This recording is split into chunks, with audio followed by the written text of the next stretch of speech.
9 मार्चला महायुती आणि महाविकास आघाडीच्या जागा वाटपावर शिक्कामोर्तब होण्याची शक्यता। शनिवारी दोन्ही आघाड्यांच्या निर्णायक बैठका।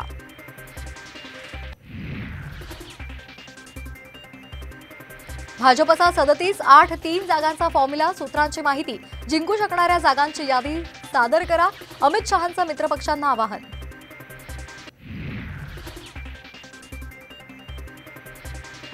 महाविकास आघाडीचा जागा वाटपाचा फॉर्म्युला ठरला। ठाकरे गट आणि काँग्रेस प्रत्येकी 20 तर शरद पवार गट 8 जागा लढवणार। साम टीव्हीला सूत्रांची माहिती।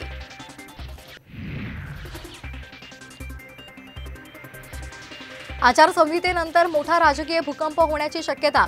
आमच्याकडे संपूर्ण व्यवस्था तयार, नाना पटोलेंचा दावा।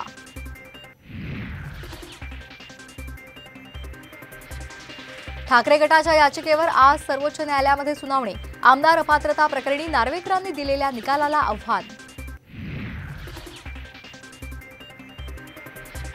उद्धव ठाकरे 2 दिवसांच्या धाराशिवच्या दौऱ्यावर। लोकसभा जनसंवाद यात्रेमधून साधणार संवाद। आज आणि उद्या 5 जाहीर सभा। सातारा आणि माढ्याचा जागेचा पेच सुटेना। अजितदादांनी सातारा आणि माढ्यावर दावा केल्यामुळे महायुतीत तिढा। शरद पवारांकडून साताऱ्यासाठी श्रीनिवास पाटील उत्सुक। काँग्रेसच्या निवडणूक समितीची आज बैठक। उमेदवारांच्या नावावर शिक्कामोर्तब होण्याची शक्यता।